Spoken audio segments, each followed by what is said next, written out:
আজকের সবাইকে ম্যাথ ক্লাসে স্বাগতম। আজকে আমরা অঙ্ক করব চতুর্থ শ্রেণীর সপ্তম অধ্যায় 7.4 অনুশীলনের 86 পেজের 8 নাম্বার। তাহলে আমরা 8 নাম্বারটা দেখি কি লিখেছি। এখানে বলা হয়েছে 2টি ঘন্টার মধ্যে ক ঘন্টাটি প্রতি 8 মিনিট অন্তর এবং খ ঘন্টাটি প্রতি 6 মিনিট অন্তর বাজে। ঘন্টা দুইটি দুপুর 12টায় একত্রে বাজে। পরবর্তী কোন সময় ঘন্টা দুইটি একত্রে বাজবে?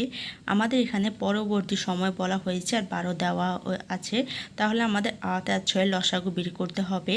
আর লসাগু বের করার জন্য আমাদের গুণনীয়ক বের করতে হবে।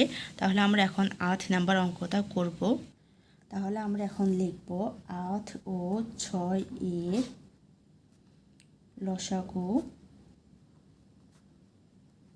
লসাগু হচ্ছে পরবর্তী সময়ে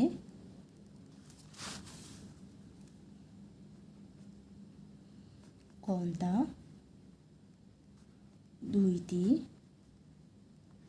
একত্রে বাজার সময়। কারণ আমাদের এই লসাগুর মাধ্যমে আমরা ঘন্টা দুইটি একত্রে বাজার সময় বের করব। আর লসাগুর জন্য আমাদের কি বের করতে হয়? গুণনীয়ক। তাহলে আমরা লিখব এখন 8 এর গুণনীয়ক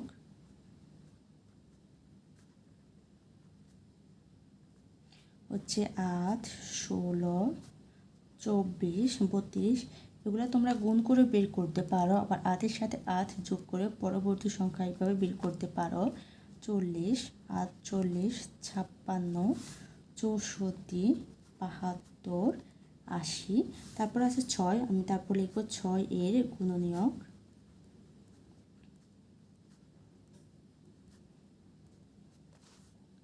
ছয়, 12, 18, 24, 30, 36, 42, 48, 54, 60। আমি এখানে কি করেছি? গুণনীয়ক বের করেছি। আর লসাগু বের করার জন্য আমার কি লাগবে? সাধারণ গুণনীয়ক। তাহলে আমি লিখব 8, 6 এর সাধারণ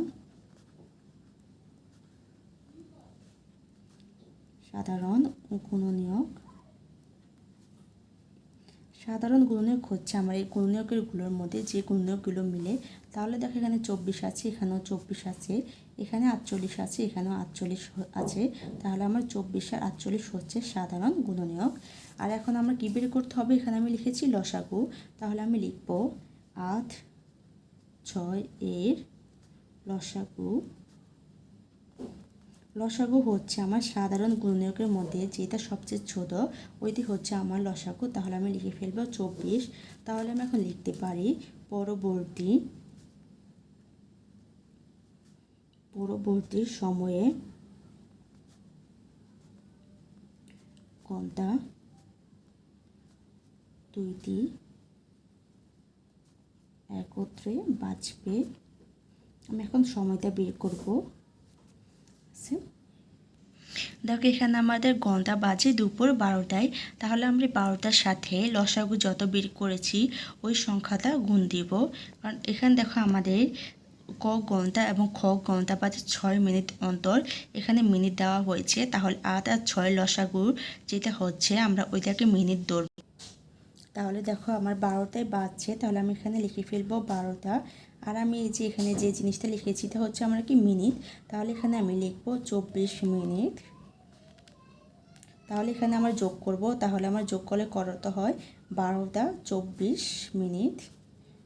এটি হচ্ছে আমার উত্তর।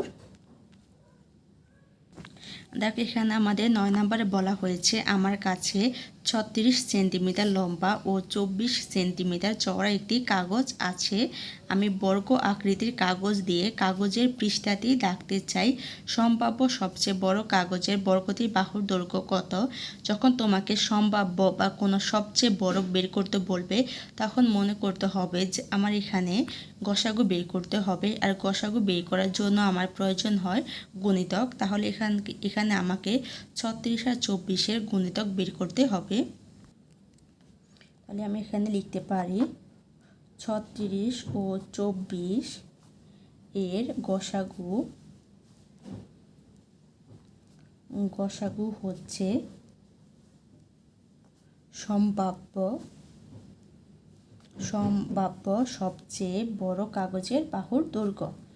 সবচেয়ে বড় কাগজের বর্গটির বাহুর দৈর্ঘ্য। আমি এটা লিখে ফেলতে পারি। তারপর আমি করব 36 আর 24 গসাগু বের করতে বলা হয়েছে যখন, তাহলে আমি গুণনীয়ক বের করব। আমি এখানে গুণনীয়ক বলে ফেলেছি, এখানে হবে গুণিতক, কারণ গসাগুর সাথে সম্পর্ক হচ্ছে আমাদের গুণিতকের। তাহলে আমি 36 গুণিতক বের করব। আমি একের সাথে যদি 36 গুণ দিই আমার 36 থেকে 36 হয়। একের পরে আসে 2, আমি যদি 2 এর সাথে 18 গুণ দিই আমার 36 হয়। 2 এর পরে আসে 3, আমি যদি 3 এর সাথে 12 গুণ দিই আমার 36 হয়। 3 এর পরে আসে 4, 4 এর সাথে যদি আমি 9 গুণ দিই তাও আমার কি হয় 4 নং 36 হয়। 4 এর পরে আসে 5, আমার 5 যায় না, কারণ 5 7 35 হয়। আমি যদি নেই তারপর 5 7 40 হয়ে যায়, আমার বেশি হয়ে যায়, আমার যায় না। তাহলে আমি 6 নেব। 6 এর সাথে যদি আমি 6 নেই 6 6 36 হয়। তাহলে আমি এখন লিখে ফেলতে পারি 36 এর গুণিতক। গুণিতক আমি বের করেছি, দেখো 1 2 3 4 6। এখানে আমার 6 দুইটা দেওয়া আছে, সেজন্য আমি একটাই নিয়েছি। তারপর লিখেছি 9 12 18 36।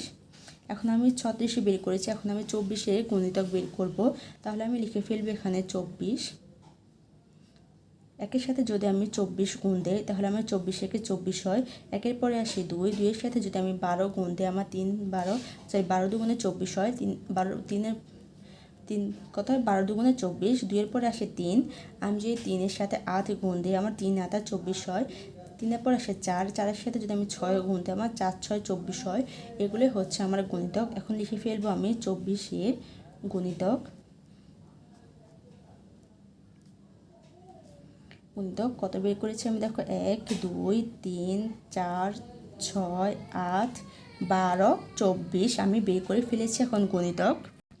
দেখো এখানে আমি 36 আর 24 গুণিতক বের করা হয়েছে। তাহলে আমি কি করব, 36 আর 24 সাধারণ গুণিতক বের করব। তাহলে আমি লিখে ফেলি এখানে 24 আর 36 এর সাধারণ গুণিতক। সাধারণ গুণিতক, এখানে সাধারণ গুণিতক হচ্ছে আমার যে গুণিতকগুলো একটার সাথে আরেকটা মিলে। আমি এখানে দেখো দুইটা গুণিতক বের করেছি দুইটা সংখ্যার। তাহলে এই দুইটা সংখ্যার যে গুণিতকগুলো মিলে সেগুলো হচ্ছে কি আমার সাধারণ গুণিতক।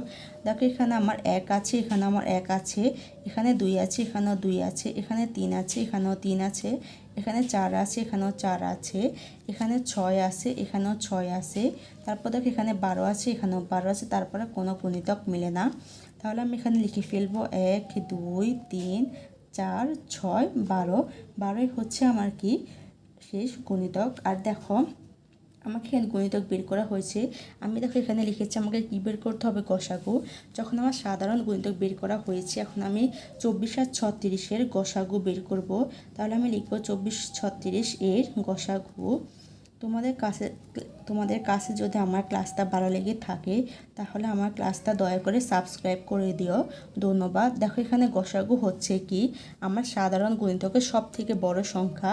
এখানে সব থেকে বড় সংখ্যা কত, 12। তাহলে আমার 12ই হচ্ছে 24 আর 36 গসাগু।